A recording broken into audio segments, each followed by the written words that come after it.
Rational number क्या होता है, पी एफ, वो नंबर जिसको पी अपन क्यू की फॉर्म में लिखा जा सके, लेकिन क्यू यानी कि डिनोमिनेटर की जगह पे जीरो नहीं होना चाहिए, नीचे जीरो नहीं होना चाहिए, ऊपर जीरो हो सकता है।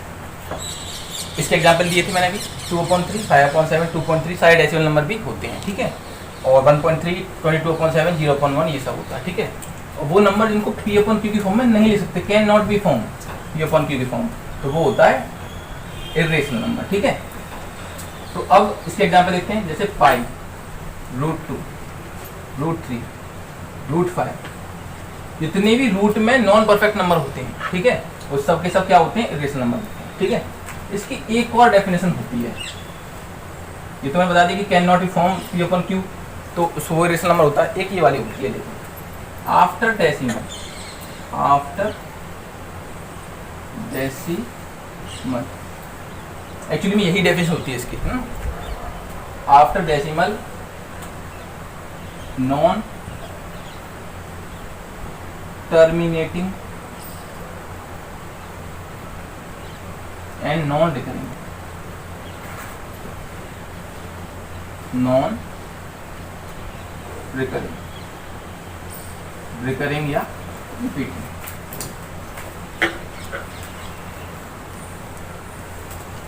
अब देखो, after decimal non terminating non recurring, मैंने अभी बोला ये डेफिनेशन कि आफ्टर डेसिमल।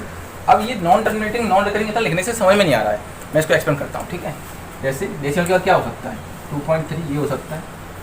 बात क्या कह रहा हूँ मैं, आफ्टर डेसिमल, डेसिमल के बाद कोई भी नंबर 2.3 है, पॉइंट के बाद रुक गया, तो क्या ये टर्मिनेटिंग है।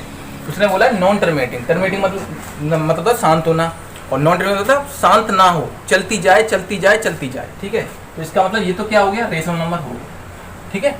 मैं रेशनल नंबर को आर से और इरेशनल नंबर को आई से दिखाऊंगा, ठीक है। अब देखो, अब मैंने 1.323232 फिर रुक गया, तो भी इरेशनल नंबर है, क्यों, रुक तो गया ना, रुक तो गया। अब देखते हैं 7.2222 dash dash dash dash dash dash, ये रुक रहा नहीं है, ये रुक रहा नहीं है, तो इसका मतलब क्या है कि ये नॉन टर्मिनेटिंग हो गया, क्योंकि रुका नहीं तो नॉन टर्मिनेटिंग तो रहा नहीं, तो क्या हो गया, नॉन टर्मिनेटिंग हो गया, ठीक है। अब क्या है कि अभी भी ये रेशनल नंबर है, इरेशनल नंबर अभी भी नहीं है, क्योंकि उसने कहा है नॉन टर्मिनेटिंग तो होना ही चाहिए और नॉन रिकरिंग भी होना चाहिए, मतलब रिपीट ना हो। अभी तो रिपीट तो हो रहा है, शांत अशांत भी हो, मतलब शांत भी ना हो और रिपीट भी ना हो, ठीक है। ये रिपीट हो रहा है, लेकिन एक डिजिट रिपीट हो रही है, ये भी रेशनल नंबर है। 1.375375 dash dash dash dash dash dash, ये क्या है सोचो, ये भी रेशनल नंबर है। क्यों है, क्योंकि 375 375 375, जरूरी नहीं है कि केवल एक डिजिट रिपीट हो, जिसका ग्रुप भी रिपीट हो सकता है, तो ग्रुप जिसका ग्रुप है ये 375 375, ये 3 7 और 5 को मिला के ग्रुप बनना है, वो पूरा का पूरा ग्रुप रिपीट हो रहा है, तो भी ये रेशनल नंबर है, ठीक है। इरेशनल कब होगा, 1.4287691200111 एनीथिंग एल्स कुछ नहीं, ठीक है, ये होगा इरेशनल नंबर। क्यों, क्योंकि इस नंबर ने दोनों कंडीशन फुलफिल करी है हमारी, कि पॉइंट के बाद टर्मिनेटिंग ना हो, मतलब शांत ना हो, मतलब अशांत हो, मतलब रिपीट होते रहे तो जाता रहा है, और कोई डिजिट या डिजिट का ग्रुप रिपीट भी ना हो। यहाँ ग्रुप रिपीट हो रहा था, यहाँ डिजिट का ग्रुप रिपीट हो रहा था, यहाँ डिजिट रिपीट हो रही थी सिंगल, ठीक है। यहाँ कुछ भी रिपीट नहीं हो रहा, ना तो कोई रिपीट हो रहा और ना ही शांत हो रहा, मतलब ना रुक रहा, तो इसका मतलब ये इरेशनल है। इस टाइप के नंबर जो है इरेशनल नंबर होते हैं। इसमें हमारा पाई आता है, क्योंकि पाई की वैल्यू कभी 22/7 नहीं होती। क्यों नहीं होती है, क्योंकि ये अपने आप में एक रेशनल नंबर है और ये इरेशनल नंबर है, समझ में आया। क्योंकि पाई की वैल्यू होती है 3.14285763 एसेट्रा एसेट्रा एसेट्रा चलती जाती है और बहुत दूर तक गई है और ये खत्म नहीं होती, तो ये रेशनल नंबर है। अब इसकी वैल्यू इसके इक्वल सर क्यों रखते हैं हम, हमेशा सवालों में, या तुम्हारा सवाल होना चाहिए, तो ये इसलिए रखते हैं क्योंकि इसकी वैल्यू लगभग, इसकी वैल्यू 3.142857 तक जाती है, ये लगभग इसकी अप्रोक्स वैल्यू के इक्वल हो जाती है, सॉरी इसकी अप्रॉक्स वैल्यू के, इसकी तो और भी आगे जाती है, पाई की वैल्यू 3.142857 के आगे जाती है और इसकी वैल्यू इतनी रहती है, लेकिन इसकी जो अप्रॉक्स वैल्यू वो तो सेम है, इसलिए हम सवालों को इजी करने के लिए उसमें इसकी वैल्यू रख देते हैं। ठीक है, पाई रेशनल नंबर है और 22/7 रेशनल नंबर है, क्योंकि अभी तो बताया मैंने 22/7 अपॉन आ गया, मतलब पी अपॉन क्यू की फॉर्म में लिख पा रहे हैं, उसको कभी लिख ही नहीं सकते पी अपॉन क्यू की फॉर्म में, तो वो इरेशनल है। तो इरेशनल नंबर रेशनल नंबर बराबर कैसे हो जाएगा? ठीक, इतना बता रहा हूँ। अब देखो रेशनल नंबर के जो रिपीटिंग वाले नंबर होते हैं, अब कह रहे हो कि इसकी डेफिनेशन क्या है रेशनल नंबर की, कि जिन नंबर को पी अपॉन क्यू की फॉर्म में लिख सके, है ना। तो जैसे 2.3 है, ये डेसिमल वाले नंबर हैं, तो इनको तो पी अपॉन क्यू की फॉर्म में लिखना बहुत आसान है। पॉइंट नीचे 1 लगाओ, पॉइंट उड़ाओ और 23/0 लगाओ और 10। ठीक, जैसे 5.7321 ये है, तो क्या करते थे हम कि पॉइंट के ठीक नीचे 1 लगाते थे ना, और पॉइंट के बाद जितने नंबर है 1 2 3 4 1 2 3 4 पॉइंट को हटा देते थे, तो बचता था वो पी अपॉन क्यू की फॉर्म में हो जाता था। तो ये तो पी अपॉन क्यू की फॉर्म में लिख पा रहे हैं, क्योंकि रेशनल नंबर का डेफिनेशन क्या बताई थी मैंने, कि जो नंबर पी अपॉन क्यू की फॉर्म में लिखा जा सकता है वो रेशनल नंबर होता है। तो ये पॉइंट वाले हैं, जो डेसिमल वाले हैं, जो टर्मिनेट हो रहे हैं, मतलब शांत हो रहे हैं, उनको तो हम आराम से लिख पा रहे हैं। पर क्वेश्चन माइंड में होना चाहिए ये वाला कि इनको कैसे लिखेंगे, जो रिकरिंग है, जो रिपीटिंग है, इनको कैसे लिखेंगे? सर इनको भी लिख देंगे ऐसे, वहाँ मारा होगा ऐसे 2.333 डैश पॉइंट नीचे 1 लगाओ, फिर 0 लगाते तो कितने 0 लगाओगे भाई? तो number P upon Q form लिख ही नहीं पाएगा। क्यों लिख पाएगा? क्योंकि ना 3 खत्म होगा तो ना 0 खत्म होंगे। तो ये तरीका क्या हो जाएगा? अलग। इसको तरीका करने के लिए अलग तरीका है, मैं बताता हूँ, आप पहले इतना समझिए और नोट करिए। अब देखो भाई, कोई नंबर है 0.333 डैश, याद रखिएगा इसको क्या क्या लिखा जा सकता है, कैसे कैसे मिल सकता है लिखा हुआ। 0.3 पे बार या 0.3 पे बार, ये जो पॉइंट होता है मोटा वाला वो भी बार को दिखाता है। ये बुक्स में बहुत कम मिलता है, लेकिन मैं बता रहा हूँ इसका मतलब भी बार होता है। इस डंडे का मतलब भी ऊपर एक छत्र बना दो, उसका मतलब भी बार होता है, और इसका मतलब भी बार होता है। ठीक, और ये तो मिल ही जाएगा। तो ये और ये तो एक ही बात है, जो तुमने देखने को मिलता रहेगा, लेकिन ये नहीं मिलेगा, बता देता हूँ। ठीक है अच्छी अच्छी किताबों में दिया है, ऐसी बात नहीं है। ठीक है, अब जो नंबर हमें इसको पी अपॉन क्यू की फॉर्म में लिखना है, जिसको हम अपने सिंपल मेथड से, नॉर्मल मेथड से पॉइंट नीचे 1 लगा के यू लगा के करने में असमर्थ हैं, नहीं कर पा रहे हैं, तो इसको करने का तरीका देखो। जो नंबर दिया है उसे हम x मान लेते हैं। Let x is equal to 0.333। ठीक है, इसको मैं क्या ले सकता हूँ? 0.3 पे बार ले सकता हूँ। इसको इक्वेशन फर्स्ट मान लेते हैं। और 0.3333 का मतलब क्या है? 0.3 पे बार, इसको मैंने इक्वेशन फर्स्ट मान लिया। अब बोथ साइड, दोनों तरफ 10 से मल्टीप्लाई करने का। ठीक है, मल्टीप्लाइंग बाय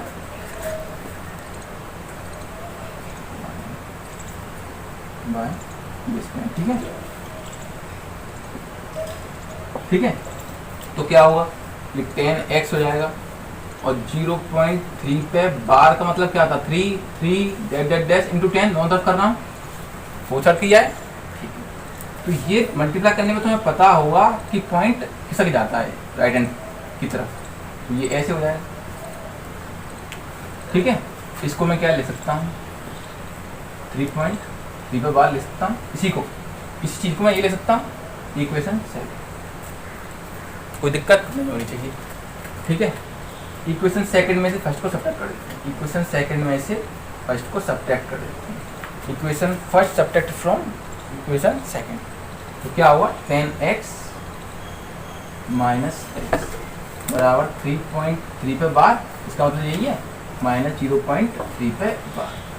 तो 3 बार से 3 बार गया 0, 3 में 0 गया 3, यहाँ कितना था बाबू? 9x, x बराबर 3, यहाँ पे मल्टीप्लाई में तो उधर जाके डिवाइड, 3 एकम 3, 3 दुर्गा 9, x बराबर 1/3। अब सर हमें कैसे पता कि हमने सही किया पी अपन की फॉर्म में? तो आप यहाँ से 3 से भाग लगा के चेक कर लो इधर, बाहर ना जाने की 0 पॉइंट, सॉरी 3 दुर्गा 9, 1 0 पॉइंट लगा चुके हैं, 0 लगा सकते हैं, 3 दुर्गा 9 पॉइंट लगा सकते हैं, पॉइंट लगा हुआ 0 लगा सकते हैं। और इसी प्रकार से ये चलता रहेगा और इसी प्रकार से ये भी चलता रहेगा। तो हमने ये समझा दिया, आपको नोट करिए। अब इसको देखो, इसमें ना पहली डिजिट पे पॉइंट के बाद तुरंत बार नहीं है, पॉइंट के तुरंत बार नहीं है, ठीक है। तो क्या होगा देखो, इसको मैं ले सकता हूँ x बराबर 1.27 पे बार, जो रिपीट होता है उसको बार बोलते हैं, बताया था अभी। अब इसमें क्या करेंगे, पहले करेंगे 10 का मल्टीप्लाई बोथ साइड मल्टीप्लाई, तो ये हो जाएगा 10x और ये हो जाएगा 12.7 बार। कैसे? ये 12 इधर 2 इधर आ जाएगा, पॉइंट मतलब इधर से गया था, बताया था मैंने। इसको इक्वेशन फर्स्ट मानेंगे। मन में क्वेश्चन आ रहा होगा कि इसको क्यों माना फर्स्ट, पहले तो हमने x वाली को ही माना था। तो पिछले क्वेश्चन में इधर देखो आप 0.3 पे बार था, मतलब पॉइंट के तुरंत बाद बार था, तो पॉइंट के तुरंत बाद बार वाली इक्वेशन को फर्स्ट मानते हैं। फिर से बता दे रहा हूं मैं कि जैसे ही पॉइंट के तुरंत बाद बार हो तो उसको हम मल्टीप्लाई करके नहीं लाते, ठीक है। उसी इक्वेशन को इक्वेशन फर्स्ट माना जाता है। और सेकंड उस इक्वेशन को माना जाता है कि बार में से जो बार की 3 रिपीट हो रहा है या 7 रिपीट हो रहा है, तो बार की एक डिजिट में से इधर ले आओ, 10 का मल्टीप्लाई और कर दो जिससे कि बार की एक डिजिट इसमें से इधर आ जाए, उसको हम इक्वेशन सेकंड मानते हैं। हमेशा ये रहता है, उससे क्या है कि तुम भूलोगे भी नहीं कभी, ठीक है। तो अब इक्वेशन फर्स्ट क्यों मानी, क्योंकि इसे क्यों नहीं माना मैं बता सकता हूँ, क्योंकि पॉइंट के तुरंत बाद बार नहीं था, तो जो बार कहाँ शुरू हो रहा है 7 से, तो जब इतने का मल्टीप्लाई कर दो जिससे कि ये उस पर आ जाए। मान लो कि अगर ये ऐसे होता 2 3 5 फिर 8 पे बार होता, ऐसे बार होता, तो पहले 1000 का गुणा करते x में, तो इसका इतना होता, फिर ये 1235.8 पे बार होता, तो ये इक्वेशन फर्स्ट ये होती। फिर 10 का गुणा और करते, मैंने क्या कहा था, बार वाली डिजिट से एक डिजिट और लाते हैं, तो 10 का गुणा और करते तो ये हो जाता 1 2 3 और 4 हो जाती है, और तब होता है ये 1 2 3 5 8.8 पे बार, मतलब बार वाली से एक डिजिट लानी होती है, और जितनी बार वाली नहीं है उन सबको पॉइंट से पहले लाना होता है। ऐसा करने के लिए हमें 10 का 100 का गुणा करना पड़ा, 100 का 10 का 1000 का करना पड़ता है, ठीक है। इतनी बात क्लियर हो गई। अब इधर देखो अपने क्वेश्चन पे, अपना क्वेश्चन क्या है कि 10x बराबर 12.7 बार है, ठीक है। तो इक्वेशन फर्स्ट से माना, क्यों माना, क्योंकि पॉइंट के तुरंत बाद अब बार आ गया, जो मैं कंडीशन बताई थी, तो पॉइंट के बाद तुरंत बार आ गया। अब देखो, अब क्योंकि पॉइंट जिस डिजिट पे बार है उस डिजिट में ये कितनी डिजिट है, 7 अनगिनत इंडेफिनिट डिजिट है, क्योंकि 7 तो चलता ही रहेगा, तो उसमें से अनगिनत में से एक और लेके आनी, कितनी लेके आनी, केवल एक। तो एक का लाने के लिए क्या करेंगे, 10 का मल्टीप्लाई अगेन मल्टीप्लाई बाय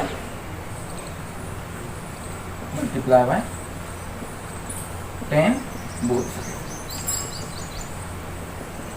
ठीक है। तो ये हो जाएगा 100x, 10x तो पहले था भैया, और ये हो जाएगा 127.7 पे बार, समझ मानिए, क्योंकि 7 7 7 7 एक 7 आ गया, फिर भी 7 बार बचा। मन में ये तो नहीं आ रहा कहीं कि 7 बार क्यों दिया, क्योंकि ये तो बहुत इंडेफिनिट है ना, तो एक ले आएंगे तब भी इंडेफिनिट रहेगा, इंडेफिनिट कुछ भी डाल दो, कुछ भी ले लो, फिर भी इंडेफिनिट, ठीक है।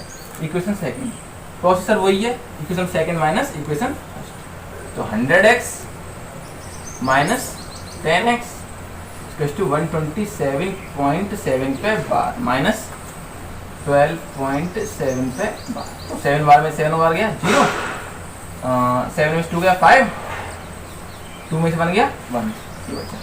तो ये कितना होता है यहाँ पे 90 बचा, तो x बराबर 115/90, ये अपन की फॉर्म हो गई। चाहो तो इसको सिंपलीफाई भी कर सकते हैं, नहीं तो ऐसे ही छोड़ सकते हैं। All the video noted.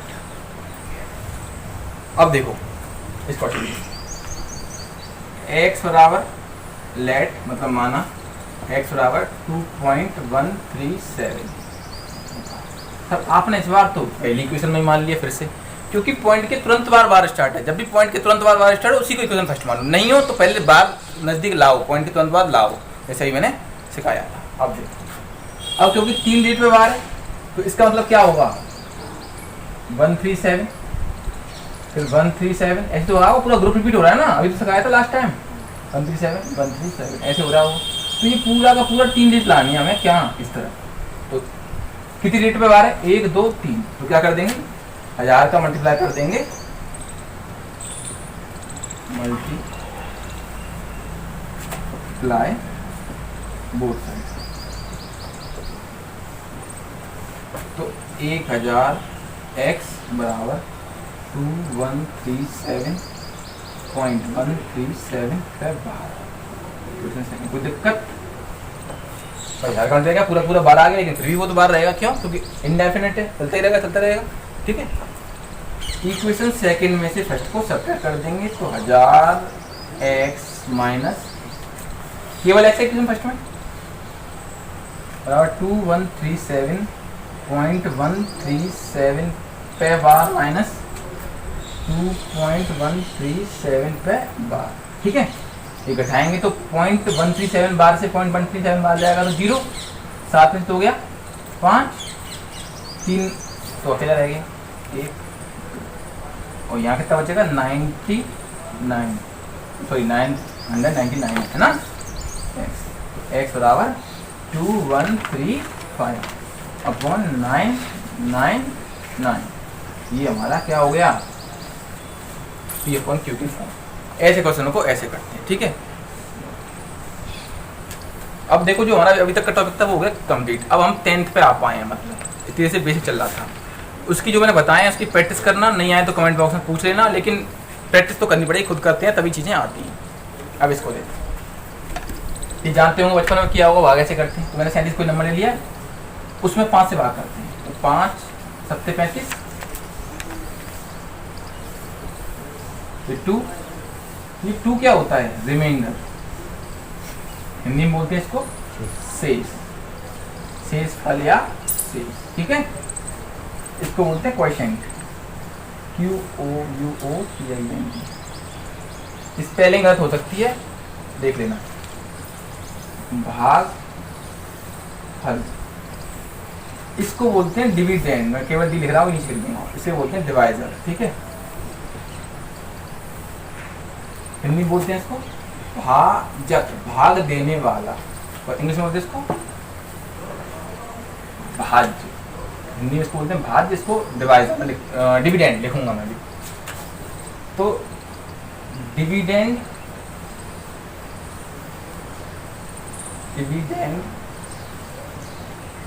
बराबर होता है डिवाइजर इंटू क्वोशिएंट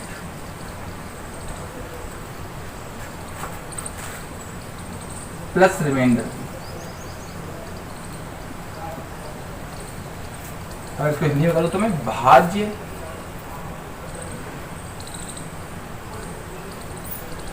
बराबर होता है भाजक गुना भागफल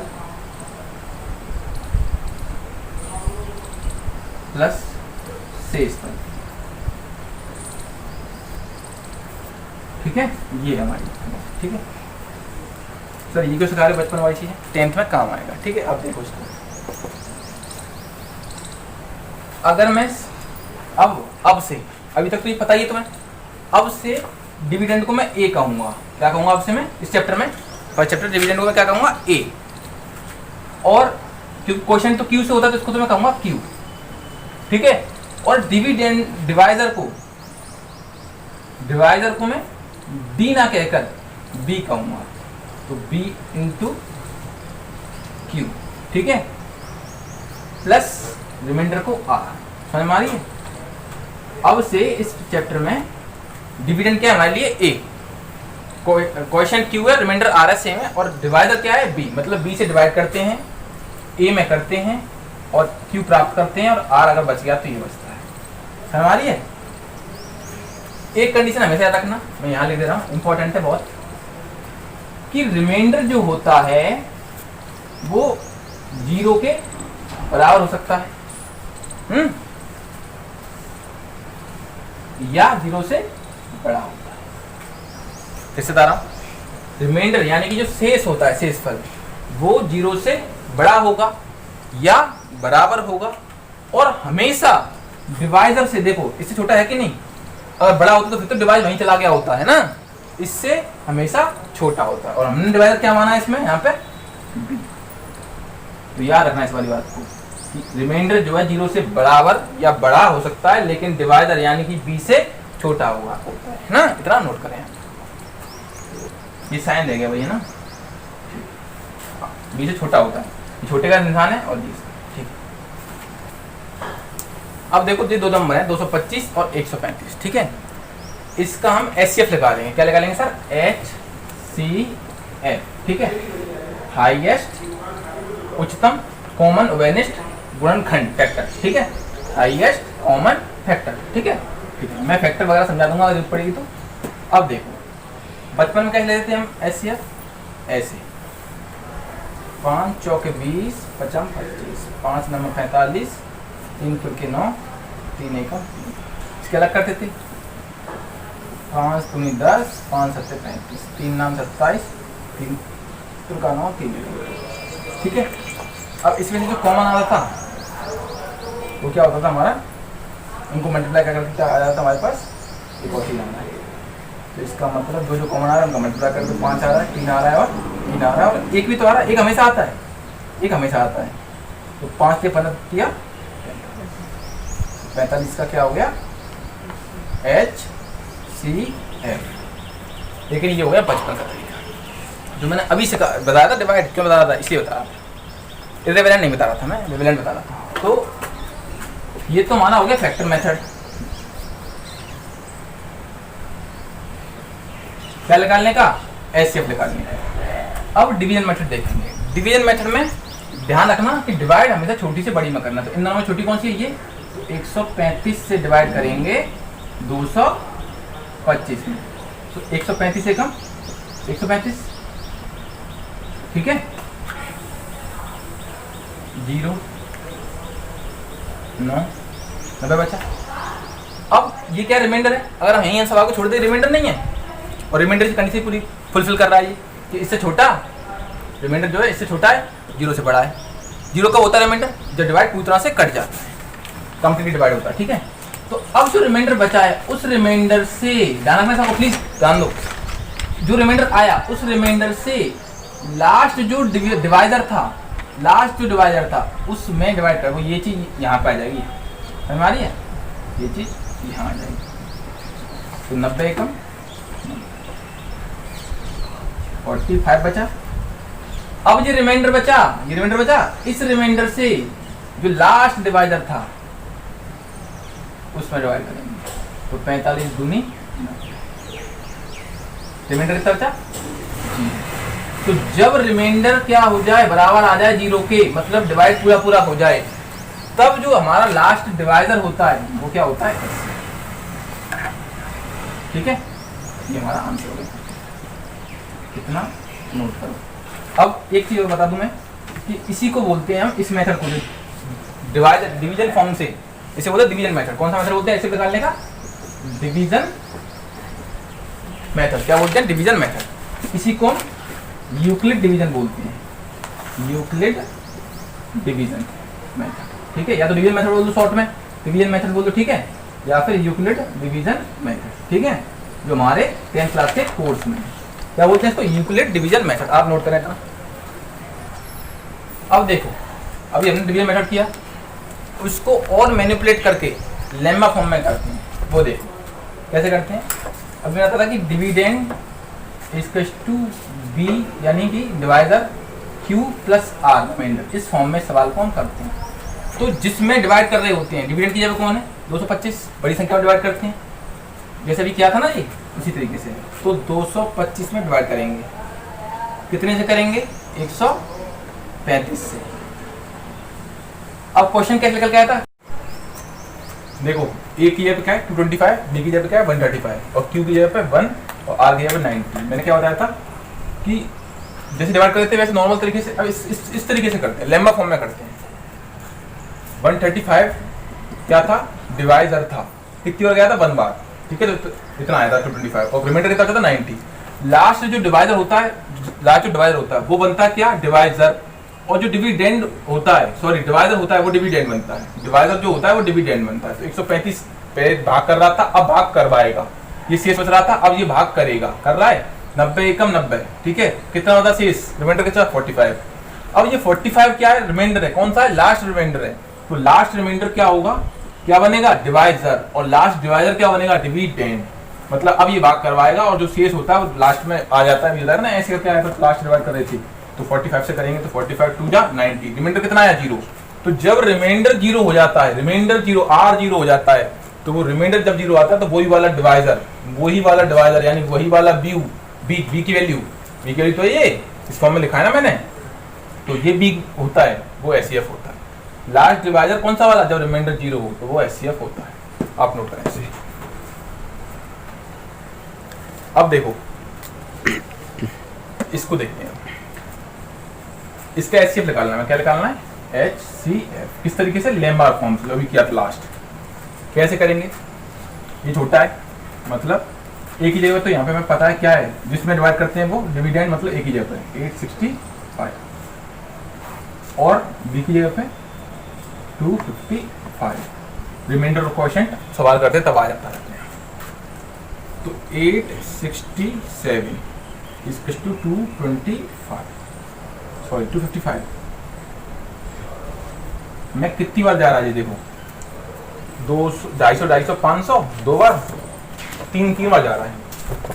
तो ये कितना हो गया, 5 से 15 की 5 हासिल 1, 5 से 15 की 16 की 6 हासिल 1, 3 दिन 6 और 1 700, घटाएंगे इसमें से तो 2 0 1 से 2 क्या बचा, रिमाइंडर बचा। समझ आया, ठीक है। ऐसे ही अब मैं बताता कि लास्ट जो रिमाइंडर होता है, ये रिमाइंडर की जगह पे वो आ जाता है डिवाइजर की जगह पे, और जो लास्ट डिवाइजर होता है वो आ जाता है डिविडेंड की जगह पे। ठीक है भैया। अब 1 से 2 से कितनी बार जाएगा, ये 2 बार, ठीक है। तो जो कितना हो गया 204, यानी कि 51 बचा, 51 रिमाइंडर बचा। अब लास्ट रिमाइंडर जो होता है वो आ जाता है डिवाइजर की जगह पे, और लास्ट डिवाइजर होता है वो आया था डिविडेंड की जगह। तो 51 दूनी 102, रिमाइंडर कितना आ गया 0। जब रिमाइंडर 0 हो जाए तो जो बी की फॉर्म होती है लास्ट वाली, वो क्या होती है, HCF, यानी कि लास्ट डिवाइजर, रिमाइंडर 0 होता है उस टर्म का लास्ट डिवाइजर क्या होता है, HCF। नोट करें ऐसे। अब दिमाग में ये सवाल आ रहा होगा कि 3 संख्याओं का होगा तो क्या करेंगे, 3 डेट का देख लेते हैं। इसमें सबसे छोटी कौन सी है, ये, उससे बड़ी कौन सी है, ये। तो इन दोनों के साथ पहले करेंगे HCF, ठीक है, छोटी वाली से बड़ी वाली। तो कैसे करते हैं, 208 इसके 156 से डिवाइड करना, कितनी बार जाएगा, 1 टाइम, रिमाइंडर कितना बचेगा 52, ठीक है। अब लास्ट जो रिमाइंडर होता है वो क्या बन जाता है, डिवाइजर, और लास्ट डिवाइजर क्या बन जाता है, डिविडेंड।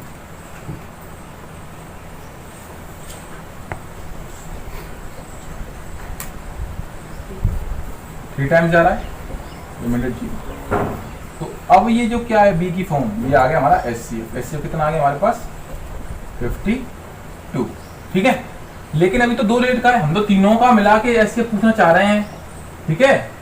तो क्या करेंगे, अब जो नंबर बच गया है उसको HCF से डिवाइड कर देते हैं, जैसे अभी ये किया था सी। तो 52 से करेंगे तो 5 टाइम बस रिमाइंडर 0। तो हमारा फिर भी HCF क्या आया, ये लास्ट डिवाइजर क्या कहलाया,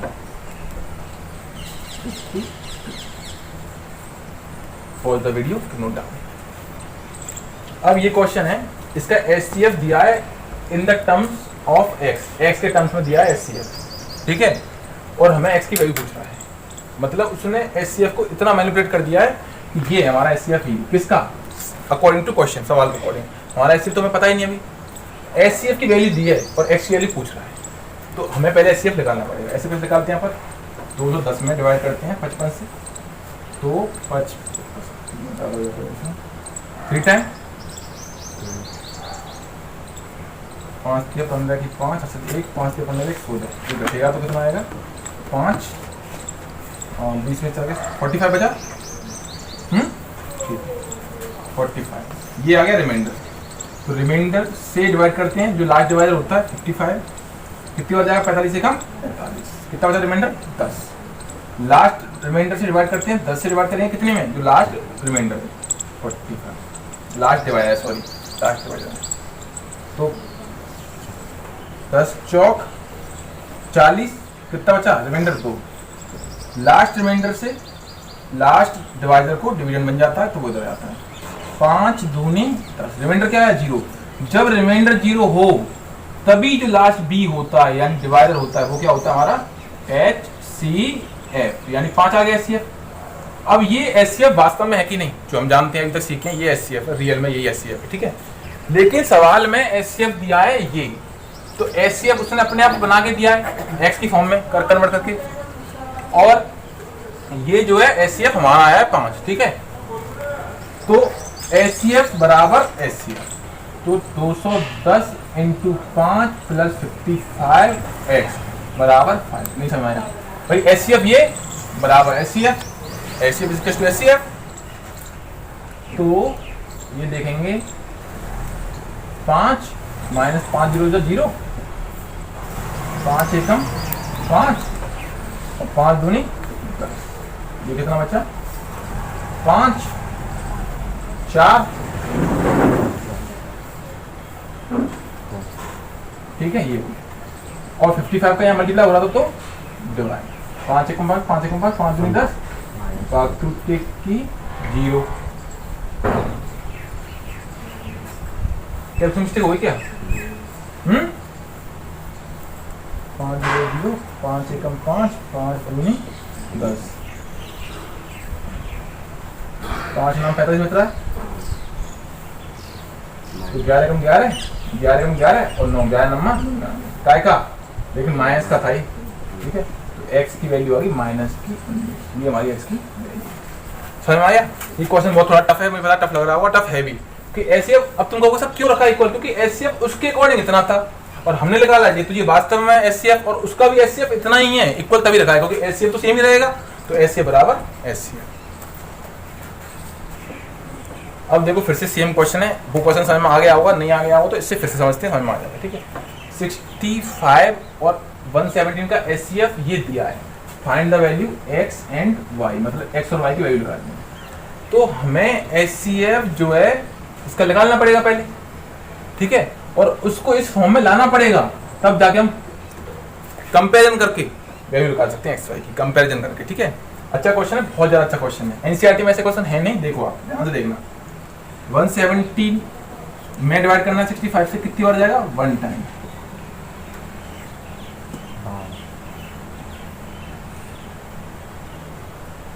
ठीक है।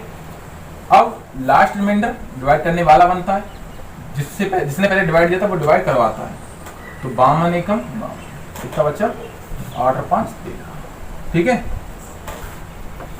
अब लास्ट रिमाइंडर डिवाइड करने वाला बनता है और ये डिवाइड करवाता है, तो 13 चौकू 52, रिमाइंडर आ गया 0। जब रिमाइंडर 0 हो जाए तो जो लास्ट वो होता है डिवाइजर, वो होता है हमारा HCF। HCF कितना आ गया हमारा 13, ये तो HCF आया।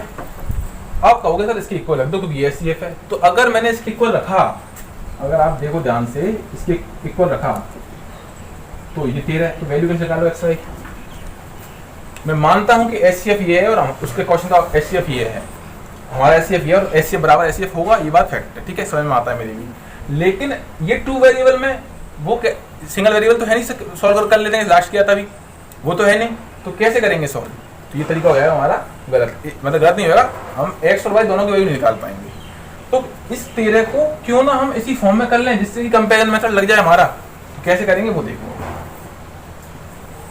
इससे मैं उठा सकता हूं यहाँ से, क्योंकि ऐसे करेंगे तो क्या हुआ, आंसर x और y दोनों की वैल्यू नहीं आ पाएंगी, एक्चुअली में किसी की नहीं आ पाएंगी। अब देखो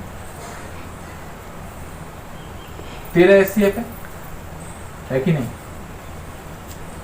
अब 13 को हम क्या ले सकते हैं, 65 माइनस 52 इंटू 1 लिख सकते हैं। सर कैसे लिखा आपने,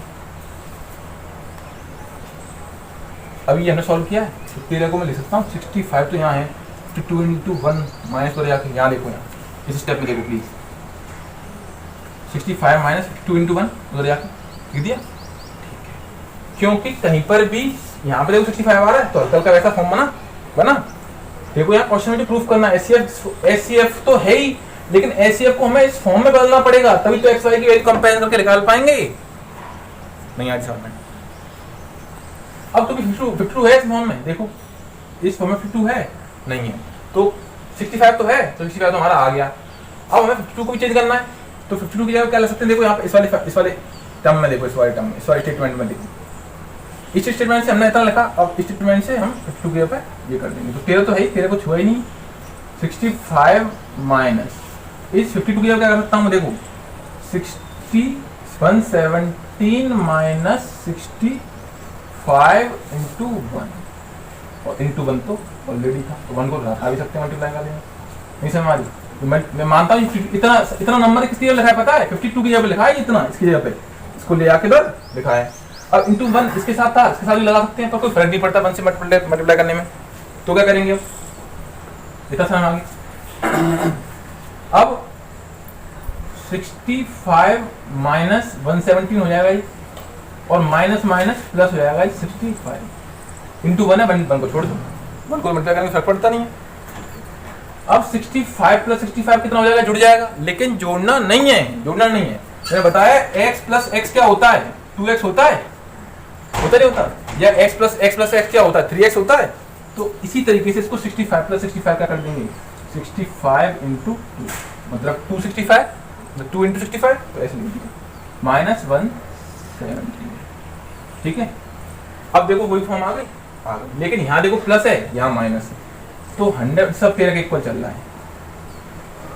65 इंटू 2, ये प्लस का 117 अगर हमने प्लस का कर दिया, तो 100% इसके साथ मल्टीप्लाई में क्या रहा होगा, माइनस का 1। तो अब इसका और जो सवाल में दिया है उसका कंपेयर कर सकते हैं, बिल्कुल डिक्टो कंपेयर हो रहा है।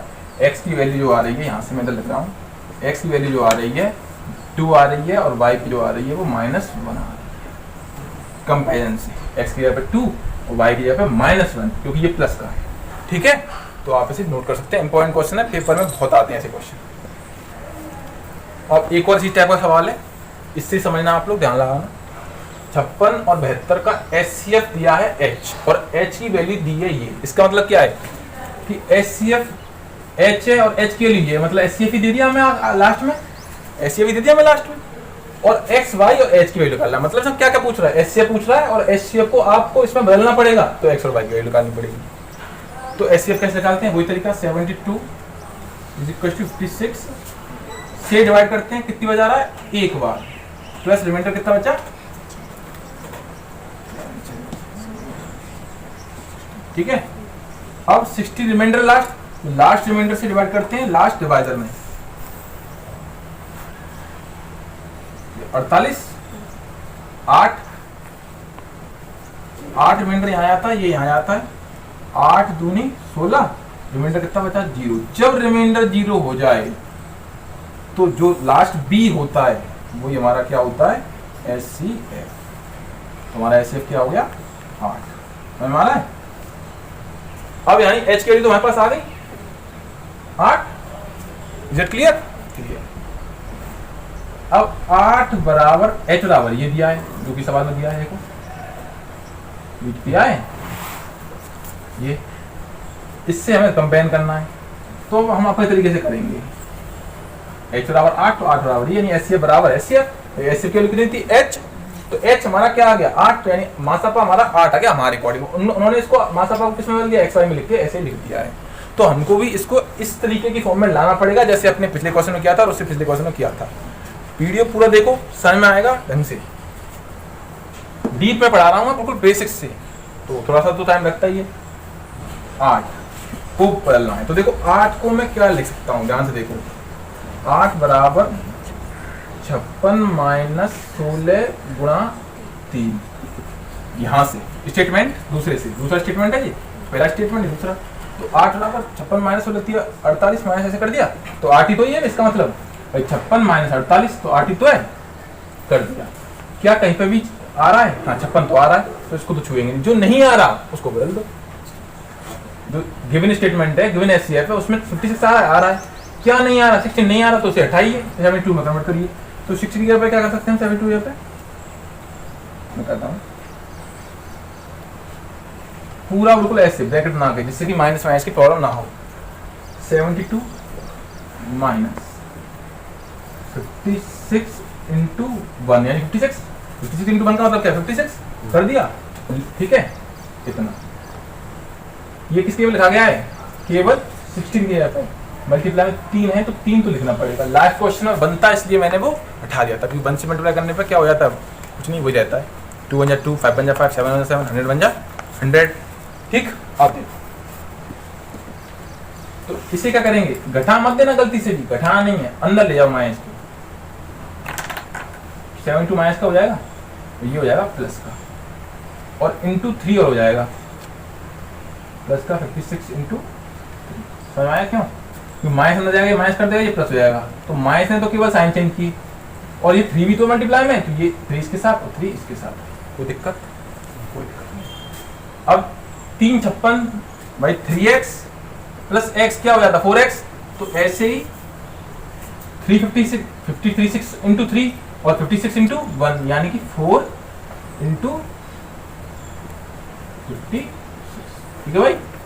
और ये वैसा कि वैसे ही माइनस 72 इंटू 3। अब देखो कंपेयर करके, लेकिन अब यहाँ प्लस का निशान आ रहा है, तो इसका मतलब ये क्लियर है, ये 8 बराबर चली रहा है, इसका मतलब ये क्लियर है कि ये 3 माइनस का होगा, 72 माइनस का नहीं होगा। ओवरऑल आने तो क्या की वैल्यू है माइनस की, तो 72 की वजह से नहीं, उसने 72 प्लस का दिया है, तो इसका मतलब 3 माइनस का होगा। तो यहाँ से हम कंपेयर कर लेंगे इसका इससे, तो x की वैल्यू कितनी होगी 4, y की वैल्यू होगी -3। ऐसे इन वैल्यू को निकालते हैं। इंपॉर्टेंट क्वेश्चन है बोर्ड एग्जामिनर के पॉइंट ऑफ व्यू से, ठीक है, आप इतना नोट करें। अब एक क्वेश्चन है, देखो अच्छा क्वेश्चन है।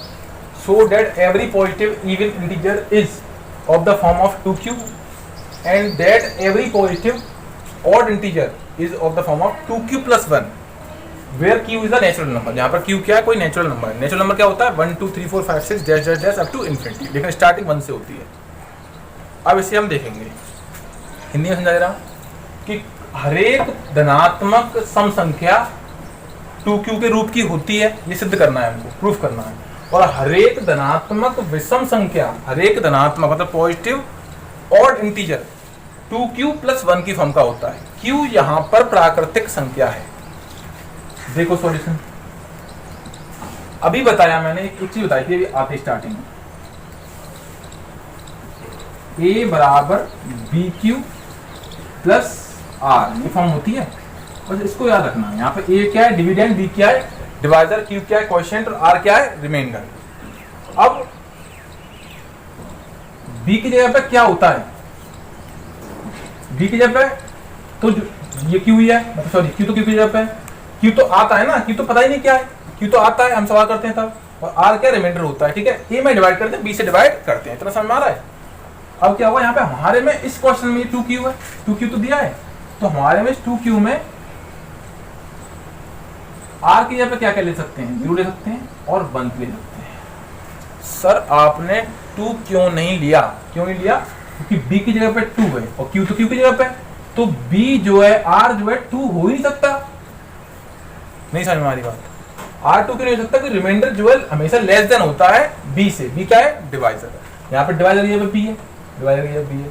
अगर भैया मैंने इस 2q को a बराबर 2q लिख दिया, तो यहाँ पर r क्या क्या हो सकता है, r पता तो है नहीं क्या क्या है, लेकिन हमें पता है क्या क्या हो सकता है, 0 हो सकता है या 1 हो सकता है।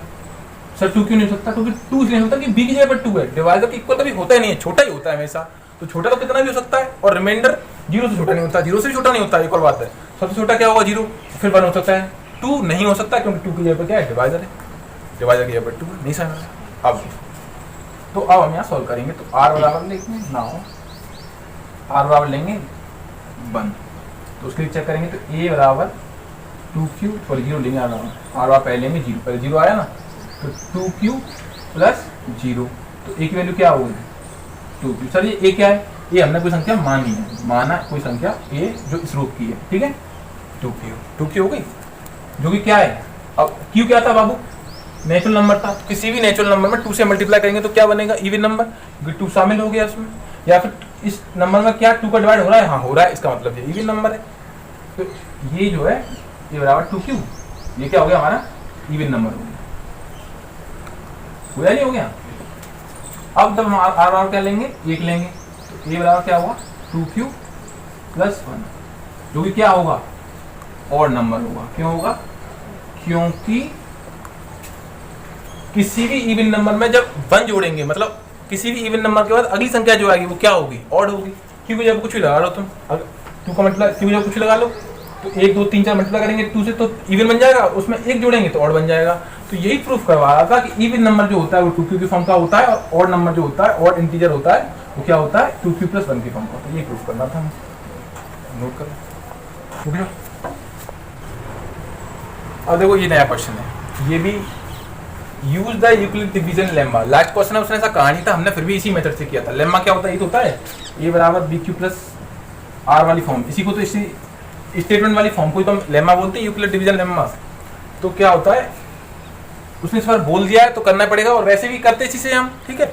Use the Euclid division lemma to show that, दिखाना है हमें कि किसी पॉजिटिव इंटीजर का स्क्वायर या तो 3m की फॉर्म का होगा या 3m + 1 की फॉर्म का होगा। मैं फिर से बोल रहा हूं कि किसी एनी पॉजिटिव इंटीजर का square of any positive number is either of 3m और 3m + 1, या तो 3m की फॉर्म का होगा सर, या 3m + 1 की फॉर्म का होगा, ठीक है। अब देखो, और यहाँ पे जो m है ना 3, जो कोई भी एनी नेचुरल नंबर है, या मैं इसको पॉजिटिव इंटीजर बोल सकता हूँ, ठीक है। अब देखो सॉल्यूशन, वही तरीका कि लेट a इज a, अभी लास्ट क्वेश्चन क्या है, बस उसका थोड़ा लेवल बढ़ के आ गया है। a is a any positive number, a कोई धनात्मक धन पूर्णांक है, ठीक है। अब a बराबर, क्योंकि यहाँ दिया है कि 3m या 3m + q, तो इसका मतलब 3q लेंगे हम, क्या लेंगे 3q। a बराबर क्या लेंगे 3, क्योंकि 3 दिया है। अगर मैंने ये 3 ले लिया तो q की जगह पे क्वोशिएंट और 3 की जगह पे क्या हो गया b, तो b की वैल्यू r की वैल्यू कितनी हो सकती है, मैं यहाँ से देखेंगे, इसको देखने में r की वैल्यू कितनी हो सकती है, इसका घूर के देखेंगे, इसे घूर के ध्यान से देखो, 0 हो सकती है r की वैल्यू, 1 2 3 नहीं हो सकती। क्यों नहीं हो सकती, क्योंकि b के इक्वल r कभी आता नहीं है, छोटा रहता है, और 0 या 0 से बड़ा होता है। तो 0 हो सकता है, 1 हो सकता है, 2 हो सकता है, 3 नहीं हो सकता। तो क्या करेंगे, r की वैल्यू हमें ये लेकर सॉल्व करना है। तो सबसे पहले r बराबर 1 लेंगे और लिखेंगे, फिर a बराबर 3q, सॉरी 0 लेंगे ना पहले, तो 0 लेंगे ना बेटा, 0 + 0, इसका मतलब a बराबर 3q + 0 तो जोड़ने पर खत्म हो जाता है। पर उसने कभी कहा है कि a बराबर 3q ना, स्क्वायर, यहाँ ध्यान दो स्क्वायर, तो दोनों तरफ स्क्वायर कर देंगे, तो a² बराबर 9q²। इसको मैं ऐसे लिख सकता हूँ 3 × 3q² लिख सकता हूँ, और 3q² की जगह पे स्टेप में करते हैं, यहाँ करते हैं a² बराबर 3 × यहाँ कर देंगे हम n, क्योंकि मैंने 3q² के क्या मान लिया है n। क्यों माना सर, क्योंकि ये n की फॉर्म में लाना था, ठीक है। तो ये 3m हो गया, तो a² बराबर क्या हो गया 3। इतना समझ में आया, इतना नोट करें पहले, ये भी पूरा नहीं हुआ है, क्योंकि 3m और 3m + 1 की फॉर्म में लिखना है। और वैसे भी पूरा क्वेश्चन ये वाला जो फॉर्म में कन्वर्ट करने वाला होता है, वो पूरा जितने रिमाइंडर होते हैं वो सारे रिमाइंडर लेने पड़ते हैं, तब तक होता है। तो एक हुआ है, दूसरा देखते हैं, नोट कर। r बराबर 0 ले लिया हमने, अब r बराबर 1 लेंगे। a बराबर 3q था, जब r बराबर 1 लेंगे तो +1 आ जाएगा रिमाइंडर की जगह पे, पहले 0 लिया तो खत्म हो गया था। अब देखो, तो अब स्क्वायर करेंगे, क्योंकि स्क्वायर की बात कर रहे हैं, तो 3q + 1 का स्क्वायर, दोनों तरफ स्क्वायर कर देंगे, a² और a + b का ये किया पूरा, a + b का होल स्क्वायर, तो 3q² का मतलब 9q² + 1 + 2 × a × b, मतलब 9q² + 3 × 2 6q + 1, 3 6 एकम 6 ये बचा a² की वैल्यू, ठीक है। अब यहां से केवल 3 कॉमन लेंगे। क्यों मत लेना, मन कर रहा हो ना क्यों लेने का कॉमन, क्यों नहीं लेना है, ठीक है 3 कॉमन लेना केवल, क्योंकि मल्टीपल में 3 आ रहा है भैया, इसलिए केवल 3।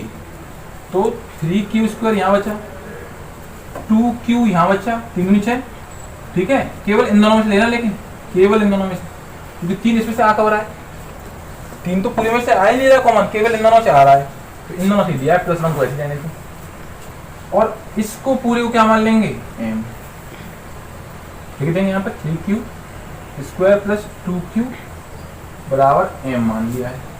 अब वन में क्वेश्चन आ रहा होगा सर आपने m क्यों माना, सवाल ठीक से पढ़ो, जाके वीडियो भी पॉज करके नोट करवाया था मैंने, तो सवाल वैसे एनसीईआरटी का 4th क्वेश्चन है, वहां से पढ़ो ठीक से, समझो इसको कि क्या है। m की फॉर्म में बोला कि यहाँ पे एनी नंबर कोई क्या है m है, और m क्या है कोई पॉजिटिव नंबर है कि नहीं, पढ़ो सवाल को, पॉजिटिव नंबर या पॉजिटिव इंटीजर है, तो अब इसको जो भी 3 के मल्टीपल में आया वो क्या होगा m होगा कि नहीं होगा, m को अब ये q के लिए पता है हमें नहीं पता ना, तो इसका मतलब कोई भी पॉजिटिव नंबर हो सकता है, तो इसकी जगह पूरे भी 3 का मल्टीपल तो ये हमें आ ही गया ना, हमें 3 का मल्टीपल निकालना था, मल्टीपल मतलब गुणा जिसमें 3 का मल्टीप्लाई हो रहा हो, ये आ गया तो उसकी m मान लिया, ये प्रूफ करना था, इतना समय मान लिया, नोट करो इतना कर दिया। अब r बराबर हमने 0 ले लिया, 1 ले लिया, क्या बचा है 2, 3 ले नहीं सकते क्योंकि 3 तो b की जगह पे, तो 2 लेंगे, तो a बराबर 3q + 2, क्योंकि उसने बोला एनी स्क्वायर ऑफ नंबर, तो स्क्वायर करेंगे, ध्यान से देखो भाई का स्क्वायर। अब देखो r बराबर 0 ले चुके हैं, 1 ले चुके हैं, अब 2 लेंगे, तो देख a बराबर 3q + 2, ये तो आ गया, 2 आ गया, अब क्योंकि स्क्वायर करना है तो स्क्वायर कर दिया, a² 3q + 2 का स्क्वायर, a² 9q², 2 का स्क्वायर 4, 2ab, 3 दूनी 6 दूनी 12q, इस 4 को मैंने 3 + 1 लिख दिया, इस 4 को मैंने ब्रेक करके 3 + 1 लिख दिया, और इतने हिस्से से क्या ले लूंगा मैं अब 3 कॉमन। सर 3 ही क्यों कॉमन लिया मैंने, क्योंकि 3 की फॉर्म में मुझे लाना था भैया, है तो 3 कॉमन लेंगे तो 3q² + 4q + 1, और +1 बाहर है क्योंकि इससे तो कॉमन लिया ही नहीं था, इतने हिस्से को क्या मान लेंगे हम m, इतने हिस्से को क्या मान लेंगे m, तो ये हो जाएगा। तो हमने जब भी जितना भी माना मैंने एक ही रिमाइंडर 0 लिया, 1 लिया, 2 लिया, कुछ भी लिया, तो क्या आया 3m या 3m + 1, उसने ये कहा था या तो कोई भी एनी पॉजिटिव नंबर का स्क्वायर करेंगे तो या तो 3m का फॉर्म होगा या 3m + 1 के फॉर्म का होगा, ये हमारा पूरा क्वेश्चन कंप्लीट प्रूफ हो गया, आप नोट करें। अब देखो ये क्वेश्चन है, यूक्लिड डिवीजन का यूज करके हमें प्रूफ करना है, सो दैट दिखाना है कि किसी भी एनी पॉजिटिव इंटीजर नंबर का क्यूब, जो कि किसी भी एनी पॉजिटिव नंबर का क्यूब करेंगे यानी घन करेंगे, तो 9m + 1 या 9m + 8 की फॉर्म का होगा, ठीक है। देखो कैसे, अब यहाँ पर एक पॉजिटिव इंटीजर जो बता चुका हूँ, बार बार लिखने से टाइम और इंक दोनों वेस्ट होती हैं, तो a बराबर 3q लेंगे। अब यहाँ पर बच्चों के दिमाग में क्वेश्चन होना चाहिए, ठीक है, कि सर 3q क्यों लिया, आप इसी को देख के तो लेते हैं, यहाँ 9 होता तो 9 या 3 होता तो 3, अभी दोनों में 3 था तो 3 लिया था, आपने यहाँ पे 3q इस बार क्यों लिया, ध्यान से पढ़ो, क्यूब का बोला है, क्यूब जो 3 का क्यूब करेंगे तो 9 तो अपने आप इंक्लूड हो जाएगा, 3 का क्यूब क्या होता है 27, तो 27 में 9 तो आ गया ना, तो जरूरत नहीं है, तो सर आपने 9 क्यों नहीं लिया, अगर मैं 9 ले लूंगा तो रिमाइंडर की जो एक्सपेंशन है बढ़ जाएगा, 0 से लेके 8 तक हो जाएगा, तो हमें 0 से लेके 8 तक दिखाना पड़ेगा करके, क्योंकि रिमाइंडर जितने लेते हैं उतना में दिखाना पड़ता है, तो 0 से लेके 8 तक दिखाना पड़ेगा, ठीक है। लेकिन हम अगर 3 ले लेते हैं और 3 से हमारा काम चली जाएगा, क्योंकि 3 का क्यूब क्या होता है 27, तो 9 तो कॉमन फिर भी आ जाएगा, क्योंकि पिछले 2 क्वेश्चन किए हैं, तो इतना तो अंडरस्टैंडिंग क्लियर हुई होगी ना कि कॉमन लेने पर हमें उस फॉर्म में लाना पड़ता है, ये तो समझ में आ गया है। तो अगर हम 9 लेते हैं तो रिमाइंडर 0 से लेके 8 तक दिखाना पड़ेगा, और एक और तकलीफ की बात कि चलो 0 का क्यूब कर लोगे, 1 का कर लोगे, 2 का कर लोगे, 8 के क्यूब आएंगे, वो कर तो लेंगे लेकिन कैलकुलेटिवली हो जाएगा बहुत सारा, समझ आ रहा है। तो अब इसलिए हम ऐसा नहीं करेंगे, इसलिए क्या करेंगे, केवल 3 लेंगे और उसका क्यूब करने पर हो जाएगा। तो सबसे पहले क्या लेते हैं, ये लेट किया है हमने यहाँ पर, सबसे पहले क्या करते हैं, आर की वैल्यू कितनी हो जाएगी हमारे पास, यहाँ से देखा जाए तो 0, 1 और 2, और इन तीनों पर हमें देखना है। तो आर बराबर 0 लेंगे, ए बराबर 3q + 0, मतलब ए बराबर only 3q, is it clear. अब क्योंकि इस बार स्क्वायर नहीं है, इस बार ए नहीं है, इस बार क्या है क्यूब, तो दोनों तरफ क्यू कर देंगे, तो ए क्यू इक्वल टू 3q का क्यू, इसका मतलब 27 क्यू क्यू ए क्यू। इसको मैं ऐसे कर सकता हूँ 9 इंटू 3q क्यू कर सकता हूँ, तो ए क्यू इक्वल टू 9m, मैंने यहाँ पर 3q क्यू को m मान लिया है, यही करना था, ये प्रूफ करना था। ए क्यू बराबर 3m, ये भी किसके लिए हुआ है, r बराबर 0 के लिए। हमें 1 पर भी करना है, 2 पर भी करना है, इतना नोट करें। अभी हमने r बराबर 0 लिया तो 9m की फॉर्म में प्रूफ हुआ। अब हम r बराबर क्या लेंगे 1, a बराबर 3q प्लस 1। अब क्या करेंगे, a का क्यू करेंगे और 3q प्लस 1 का क्यू करेंगे, दोनों तरफ क्यू कर देंगे।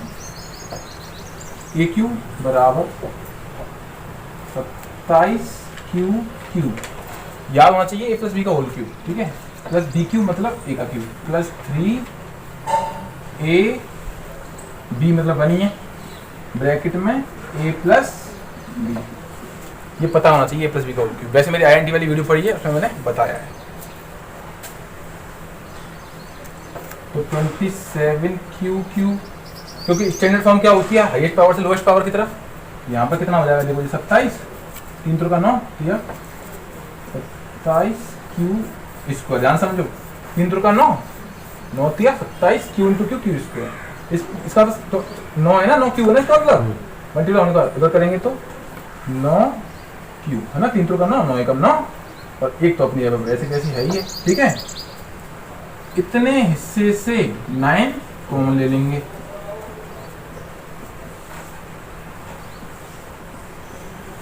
हमारा है, और इस पूरे जब क्या मान लेंगे m, हमारी है, तो 9m प्लस 1 की फॉर्म का हो गया, नहीं हो गया क्यू। किसी एनी पॉजिटिव इंटीजर का क्यू करने पर 9m प्लस 1 की फॉर्म का आया कि नहीं आया। Pause the video to note. अब r बराबर 0 चेक कर लिया हमने, प्रूफ हो गया, उस पर भी 9m आया था। r बराबर 1 चेक कर लिया, 9m प्लस 1 आया। अब r बराबर क्या लेंगे 2, हमारा लास्ट है ये, उसके बाद हमारा ये प्रूफ हो जाएगा। तो r बराबर जब 2 लेंगे तो a बराबर 3q प्लस क्या होगा बाबू, 2r दिया पे, ठीक है। अब क्योंकि क्यूब करना है तो क्यूब कर देंगे,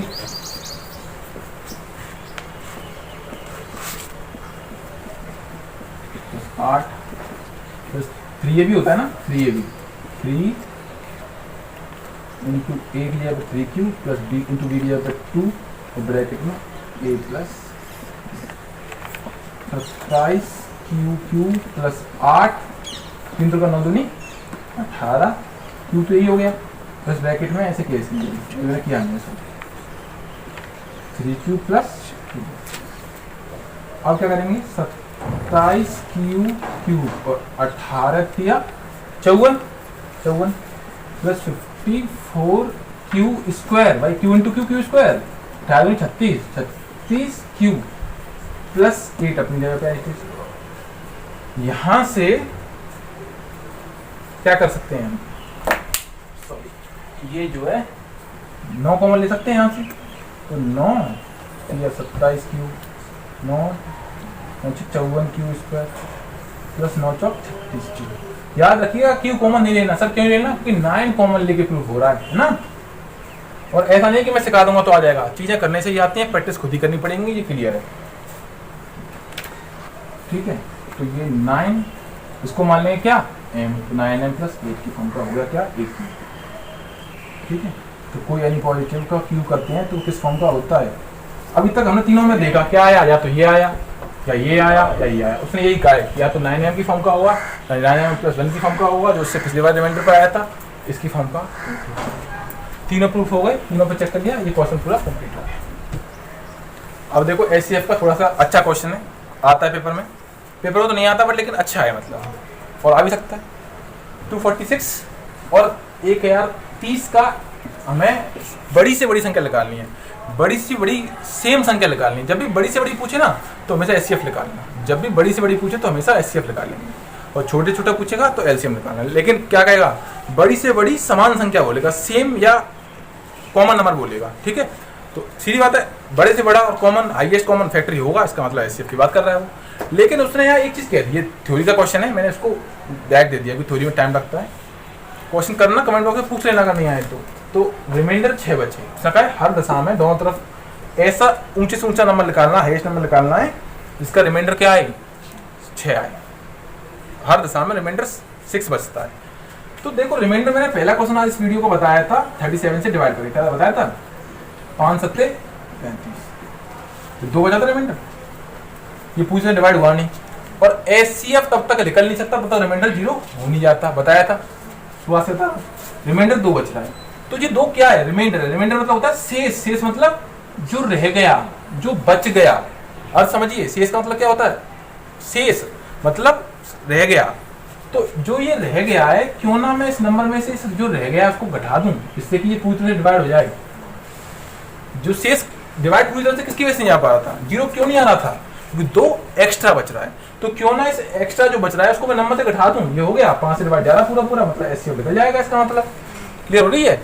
तो इसलिए क्या करेंगे हम, जब भी बोले कि रिमाइंडर इतना बच रहा है, तो जिन जिन नंबरों का एचसीएफ पूछ रहा है उसमें से जो जो रिमाइंडर बच रहा है, मैं फिर से बोल रहा हूँ, जिन जिन नंबरों का एचसीएफ पूछ रहा है और जो जो रिमाइंडर बच रहे हैं, इस बार दोनों में सेम बोल दिया उसने, ये बोल दिया कि रिमाइंडर इन दोनों का 6 बच रहा है, तो दोनों में से 6 पहले माइनस कर देंगे और उसके बाद क्या कर देंगे अपन, इसको एचसीएफ निकाल देंगे। तो अगर 6 में मल्टीप्लाई खाऊंगा तो ये नंबर क्या बन जाएगा 240, और ये वाला क्या बन जाएगा 1020, ठीक है। और अपना सिंपल क्वेश्चन हो गया। 240 से क्या कर देंगे, इसका एचसीएफ निकाल देंगे।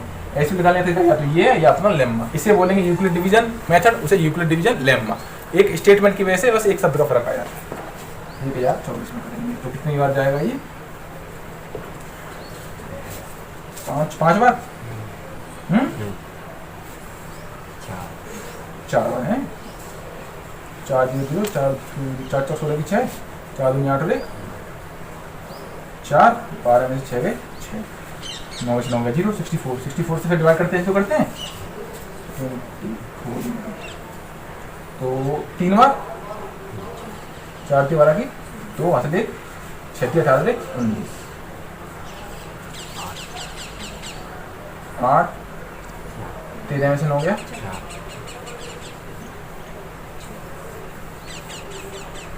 64 में एक बार 48, 14 में 6, देखो वही क्वेश्चन है, वही मेथड है, रिमाइंडर से डिवाइड करते जाते हैं। 48 16 कम 16 48, रिमाइंडर क्या आ गया 0। इसका मतलब जो लास्ट वो ये है, वो क्या होता है हमारा HCF। कितना आया 16, समझ आया नहीं आया। तो 16 वो नंबर है जिसमें डिवाइड करने पर हमेशा रिमाइंडर 6 रहता है, समझ आ गई, नोट कर। अब देखो पिछली वाले क्वेश्चन में आपने क्या देखा था कि दोनों का रिमाइंडर सेम दिया था 6, तो 6 दोनों में से घटा दिया था। इस बार क्या है कि हर एक का रिमाइंडर दिया था, और मैंने पहला स्टेटमेंट यही बोला था कि जिसका जो जो रिमाइंडर दिया होगा उसमें से वो घटा देते हैं। तो 400 का रिमाइंडर, ये एक्चुअली थ्योरी का क्वेश्चन है, थ्योरी में दिया है, मैंने इसको डायरेक्ट लिख दिया है। 400 में से 400 का रिमाइंडर क्या दिया है 9, और 400 इसका दिया है 12, और इसका दिया है 15, 500 का क्या दिया है 15। तो ये नंबर क्या बन जाएगा, 400 में से 9 घटाएंगे 391, और 400 से घटाएंगे 12, तो 7 में से 2 गए 5, 3 में से 1 गया 2, 4, और ये नंबर क्या बन जाएगा 12 में से 5 गए 7, 3, 13 में से 1 गया तो मैंने 3 में से 1 गया 2, 5 का 5 है ना। अब हमारे पास नंबर ये हो गई, हमारी संख्या है, नंबर्स क्या हुए हमारे पास ये। तो 3 संख्याओं का मैंने एचसीएफ निकालना सिखाया है। पहले 2 छोटी वाली पकड़ो, कौन सी 2 छोटी वाली, ये 391 से क्या करेंगे डिवाइड, जैसे करते हैं 425 में एक बार, 4, 12 में से 9 गए 3, 34 से करेंगे 391 में, है ना भाई, यहाँ पे आया था ना, तो ये जा रहा है 3 पहले तो एक बार 34, और ये 5, फिर से एक बार 34 तो यहाँ पर अब तुम इससे मत करने लगे ना, तब तक पूरा नहीं कट जाए, मतलब पूरा सवाल नहीं हो जाएगा। एक बार 34, 11 में से 4 गया 70 से करेंगे। अब किसमें अब ये आएगा लास्ट डिवाइजर। यहाँ पे किसी कंफ्यूजन तो नहीं हो रहा कि ये जो है ये एक बार, क्योंकि ऐसा पूरा डिवाइड हो कहाँ पाया था, पूरा मतलब पूरी संख्या तो चला जाए, तो जब लास्ट डिवाइजर यहाँ आएगा तो 34 में 70 दूनी 34, रिमाइंडर क्या हो गया 0। जब रिमाइंडर 0 हो, या वैसे कह रहा हूँ मैं, रिमाइंडर 0 हो तो एचसीएफ क्या होता है, वही होता है जो लास्ट में, ठीक है। लेकिन अभी ये 2 नंबरों का निकला है, हमें 3 नंबर का चाहिए, तो 3 नंबर का देखते हैं। एचसीएफ क्या आया अपन का 17 आया ना, 17 आया लास्ट डिवाइजर, ये होता है एचसीएफ। अब इससे करेंगे फिर से, किस नंबर में, जो नंबर बच गया है, ठीक है। तो 70 या 51, 70 एकम कट गया पूरा पूरा, यानी कि एचसीएफ क्या कहलाएगा ये। अगर यहाँ बदल के आया तो बदल जाता है एचसीएफ, ध्यान रखना। तो एचसीएफ क्या आया 17, ये हमारा क्या हो गया आंसर। 17 वो नंबर है, 17 वो बड़े से बड़ा नंबर है जिसमें इन तीनों नंबर से डिवाइड करेंगे तो रेस्पेक्टिवली रिमाइंडर 9, 12 और ये बचेगा, ठीक है। तो अब क्या है कि हमारा जो फर्स्ट पार्ट है वीडियो का वो खत्म हो गया है। इस फर्स्ट चैप्टर को मैं लगभग 2 या हो सके तो 3 पार्ट में डिवाइड करके बताऊंगा, क्योंकि मुझे पार्ट कितने लगते हैं, टाइम कितना लगता है, इस बात से मतलब नहीं है, चैप्टर क्लियर होना चाहिए, इस बात से मतलब, ठीक है। Thank you.